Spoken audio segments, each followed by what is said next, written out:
Tuan Presiden Dipertua, kita telah menjalankan tanggungjawab untuk pertama menyatakan pendirian keras membantah keganasan rejim Zionis Israel yang telah melanggar seluruh peraturan dan undang-undang dan kemanusiaan dan menyebabkan sehingga kini 8,805 terkorban, termasuk 3,595 kanak-kanak. Dalam kunjungan saya ke Arab Saudi, Turki dan Mesir, saya telah sampaikan pendirian Malaysia sementara memberi sokongan dan galakkan kepada ketiga negara ini bersama dengan negara-negara Teluk yang lain. Dan saya juga sempat mengadakan pertemuan di Riyadh dengan Sheikh Mohammed bin Zayed, Emirat, Raja Bahrain dan juga Raja Qatar. Pendirian Malaysia tegas dalam hal ini dan penekanan yang diberikan oleh ketiga-tiga negara ini bersama dengan negara Teluk adalah menyegerakan pemberhentian segala bentuk serangan dan keganasan Israel ke atas Gaza. Saya juga ucapkan penghargaan kepada Abdul Fattah Sisi, Presiden Mesir, kerana dorongan beliau untuk menyegerakan pembukaan sempadan, membolehkan hantaran makanan dan perubatan ke Gaza. Itu satu laluan yang sangat suka. Pertama dengan tindakan biadab Israel mengebom kawasan sempadan dan ia memerlukan langkah tambahan kerajaan Mesir untuk memperbaiki laluan itu. Dan keduanya pada peringkat awal hanya membenarkan 2 kontena. Dan setelah ada desakan berterusan sampai ke 20. Mengikut semua kajian, keperluan harian Gaza ketika itu adalah 200 kontena satu hari. Terkini, Presiden Tayyip Erdogan menghubungi saya dan Menteri Luar Turki juga begitu. Dan dengan dari maklumat kepada Raja Arab Saudi, putera Mohammed bin Salman dan Turki, bercadang untuk menganjurkan sidang negara-negara, ketua-ketua negara Islam. Saya telah meminta Menteri Luar untuk menghubungi Turki dan Arab Saudi untuk menyatakan bahawa mungkin ada kewajaran mengadakan sidang tergempar itu yang melibatkan juga negara-negara seperti Brazil, Irlandia, Rusia dan negara China yang menyatakan sikapnya agak tegas menentang keganasan Israel. Yang kedua ialah tentang apa yang disebut sebagai tekanan dan ugutan. Pertama, Duta Besar kita ke Washington telah dipanggil oleh Jabatan Negara Amerika Syarikat yang mempersoalkan keputusan kita terhadap permasalahan Arab Israel, khususnya keganasan Israel terhadap Gaza. Dan Duta Besar kita tegas menyatakan pendirian kita. Oleh kerana keengganan kita untuk membantah tindakan Hamas dan menganggap Hamas sebagai pengganas atau teroris, maka saya juga mendapat maklumat dan melalui Kementerian Luar Negeri telah menerima demarche. Demarche ini tata tindak dari Kedutaan Amerika Syarikat 2 kali. Kali pertama 13 Oktober dan kali kedua 30 Oktober. Minta sebuah negara mengambil kesempatan tidak meneruskan dengan pendirian, terutama keengganan kita untuk menganggap Hamas itu sebagai badan pengganas. Dan saya telah jawab dalam majlis di Stadium baru-baru ini, dan saya tegaskan bahawa Malaysia kekal dengan pendirian bebas kita, pertimbangan kemanusiaan kita, dan menganggap pencerobohan itu haram dari segi undang-undang dan kaedah antarabangsa. Politik dan kecelaruan berlaku ini bukan sekitar bulan lalu. Ini sudah berlarutan, berdekade, dan sejak 1948. Dan oleh yang demikian, untuk mengenepikan segala keganasan dan pencerobohan, penjajahan Israel ke atas wilayah Arab dan Palestin adalah tidak musabah. Sering kita kaitkan umpamanya perbandingan bila Rusia mengambil tindakan menaklukkan sebahagian kawasan penduduk Rusia di Ukraine, itu dianggap pencerobohan. Bila Israel selama puluhan tahun menjajah wilayah Palestin, itu dianggap sah dan tidak dibantah oleh negara-negara termasuk Amerika Syarikat. Nelson Mandela dan ANC, African National Congress, itu selama puluhan tahun dianggap oleh negara-negara barat sebagai badan pengganas atau teroris. Yang mereka lakukan adalah tindakan menentang sikap kejam apartheid yang menjajah Afrika Selatan. Yang dilakukan oleh badan-badan termasuk Hamas adalah membantah penjajahan dan keganasan Israel ke atas Palestin, khususnya Gaza. Jadi pandangan kita agak konsisten. Saya juga ingin mengambil kesempatan ini, Tan Sri Yang Ketua, untuk menggesa seluruh rakyat Malaysia tanpa mengira kaum dan agama untuk melihat ini dari segi kaedah sejarah dan kemanusiaan. Dan janganlah jadikan isu ini sebagai isu yang membedakan sikap kita terhadap apa itu kemerdekaan. Malaysia merdeka, menolak penjajahan Inggeris, dan kita bersama menentang penjajahan Inggeris. Mengapa kita agak berlembut bila ada penjajahan Israel ke atas Palestin? Sekarang kita semua mendukung perjuangan Mandela di Afrika Selatan. Tidak sebelumnya. Sebelumnya masih ada yang ragu. Tapi sekarang kita yakin tindakan mereka itu kerana keganasan dan penjajahan apartheid kulit putih terhadap orang kulit hitam. Jadi saya ingin menggesa rakan-rakan kerana ada juga suara-suara yang menganggap kita agak pertama terlalu keras, keduanya bertentangan dengan sikap berkecuali Malaysia. Ya, Malaysia mendukung prinsip berkecuali, tapi tidak berkecuali dalam soal kezaliman. Tidak berkecuali bila ribuan anak-anak dibunuh dan dibom. Tidak berkecuali dalam soal keadilan kemanusiaan. Oleh itu, saya ingin sekali menggesa rakyat Malaysia. Jangan izinkan isu ini untuk memecah belah dan memperkatak-katikkan. Isu ini betul isu yang sangat dekat dengan umat Islam. Tetapi isu ini adalah isu dekat dengan kemanusiaan. Sebab itu kita lihat umpamanya negara-negara seperti Ireland, Irlandia, Brazil, selain dari Rusia dan China yang mengambil sikap atas prinsip kemanusiaan. Jadi saya harap kita ambil kesempatan ini untuk mendedahkan maklumat kepada rakyat.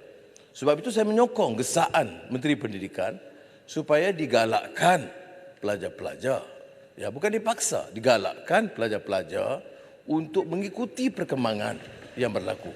Ya.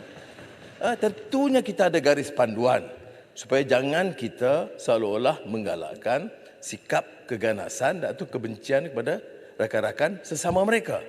Tetapi pencerahan, pahaman tentang apa yang berlaku, apa arti kezaliman, apa arti penindasan, apa arti yang diungkapkan dispossession. Sebab itu saya di mana-mana saya sebut. Termasuk di Singapura semalam. Bila ditanya depan dengan Perdana Menteri Lee Hsien Loong tentang sikap kita. Saya kata sikap kita konsisten bahawa penjajahan, penaklukan, keganasan itu ada sejarahnya, ada historical antecedents, dan ini adalah politics of dispossession. Tanah dirampas, rumah diroboh, nyawa diragut, maruah cuba dicemarkan. Pangan sangat menyayat hati, dan oleh demikian saya tidak mahu untuk terlibat dalam wacana yang sia-sia. Saya ikuti beberapa perkembangan, sebab itu saya sebut tadi, tak usahlah dipolitikkan. Masing-masing ada pendirian, mungkin sedikit perbezaan kecil tentang cara tindakan, tetapi jangan anggap ini isu yang boleh kita permainkan untuk dapat kepentingan politik. Seperti mana yang pernah disebut dalam leluhur bangsa Melayu, jangan kita mahu bina mahligai atas pusara. Orang derita, yang banyak terkorban, jangan kita mahu gunakan ini sebagai mahligai politik atas pusara rakyat. Pendirian kita sedaya upaya menyampaikan, dan hampir setiap hari hubungan dengan negara Islam terutamanya, dengan negara yang sealiran, untuk memberikan pandangan mereka. Dan kalau diizinkan sedikit saja, kerana saya diminta untuk menyampaikan juga supaya dapat diikuti di peringkat antarabangsa, yang betul izin saya beberapa minit untuk baca dalam bahasa Inggeris. Silakan. Dengan izin. In this hour, I must urgently cast a spotlight on the dire, escalating humanitarian catastrophe that grips the Gaza Strip. Unless we are made of wood or our hearts are cast in stone, it is impossible not to be moved, shocked, and repulsed by the spectacle of killing and mayhem being perpetrated even as we gathered here in this august house. The chilling statistics bears testimony to a tragedy of epic proportions. As of the latest report from authorities in Gaza, 8,805 Palestinians have been killed and nearly 20,000 injured. Of this number killed, 3,600 are children. Entire neighborhoods have been reduced to rubble and hundreds of thousands of homes and businesses destroyed. There's nothing, if not a grim and shocking testament to this relentless, indiscriminate onslaught of Israeli aggression, cruelty, and humanity. This is not a Palestinian-Israeli war. It is not war at all, but outright massacre of a helpless people in Gaza, who have been for the last 6 decades incarcerated in the largest open-air prison in the world. It is deliberate, calculated, and cold-blooded attempt to decimate the Palestinian people. For those who continue to think or suggest that the atrocities committed against the Palestinians affect Muslims alone, let it be reminded that the world's most ancient Christian community resides in Palestine, totaling 47,000, based on a census conducted in 2017. Palestinian Christians too have been driven out from their historic cities in large numbers, and the underlying cause is the illegal Israeli occupation and apartheid policies. In this sordid history of ongoing saga of cruelty, oppression, and genocide, Palestine's Muslims and Christian communities alike are the helpless victims. The Western media rarely present the faces of Palestinian Christians, or if mentioned, tend to convey the image of them as mere bystanders in Palestine. This is utterly wrong because Palestinian Christians have been victimized just as much as their Muslim brothers and sisters. The point I want to make here is that there are strong social, cultural, and spiritual connection with the Muslim and Christian communities, which confer on the Palestinians their unique collective identity. Nevertheless, the Zionist government of Israel is hell-bent on presenting a binary conception of the crisis, capitalizing on the notion of a besieged Jewish state being encircled by an overwhelming and menacing population of Muslims in the region, and therefore facing imminent existential threat. Let us be clear. The Zionist state of Israel is an occupying force, and as such, it carries responsibilities under international law. There are no two ways about it. We condemn terrorism in all its forms, and we categorically condemn the actions of killing innocent lives and taking women and children as hostages. By the same token, we unequivocally condemn the bombing of civilians, of homes, of hospitals, and the consequential massacre of innocent lives, children, women, and men that's being carried out day and night by the Israeli forces. These criminal acts are in clear violation of the norms of international law. The action taken by Israel, cutting off food, water, humanitarian aid, electricity, are violations of international law. Honorable members, the situation in Palestine is an agonizing reminder that the fight for justice knows no borders, and we must stand united in solidarity with oppressed people. As I stated at the UN General Assembly, the credibility of the international system itself is at stake, and we must voice our opinion and encourage others to do so in order to preserve that system which seeks to uphold peace in the world. It is a fool's errand to think that Malaysia is unaffected by what is happening in the world. We are a trading nation and actively engaged in regional, international, commercial, and economic activities, proactively reaching out for FDIs to drive our economic advancement. So we are deeply and profoundly tied to whatever happens everywhere in the world. We have embarked on a difficult task, long ignored. But let me be clear that we remain a fiercely independent nation and will continue to express our right and our position on the issue of justice and freedom without fear or favor. Pertama saya nak jelas, nak betulkan sedikit ya. Debaj itu bukan neutral stance. Bila satu negara luar bagi debaj, maknanya ada dia concern dia. Apa yang kita tata tindak. Belum protes, tetapi concern. Bukan sekali, 3 kali.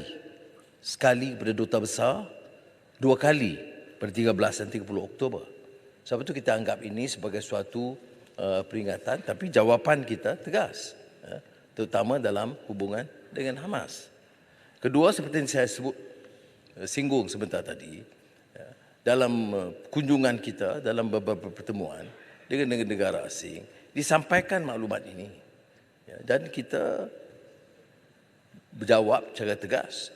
Dan sekiranya kalau disampaikan langsung pada kita, sebab itu saya pilih untuk jawab secara langsung supaya negara-negara yang berkenaan, termasuk mukhabarat atau intelligence atau perisikan mereka, faham pendirian kita dan kita tidak bertolak ansur. Keduanya tentang APEC, kita sekarang teliti. APEC ini Badan Ekonomi Asia Pasifik. Jadi kita sekarang hubungi negara-negara ASEAN dan negara China tentang kedudukan mereka, dan kita akan ambil keputusan selaras dengan pendirian rakan-rakan dan juga ASEA.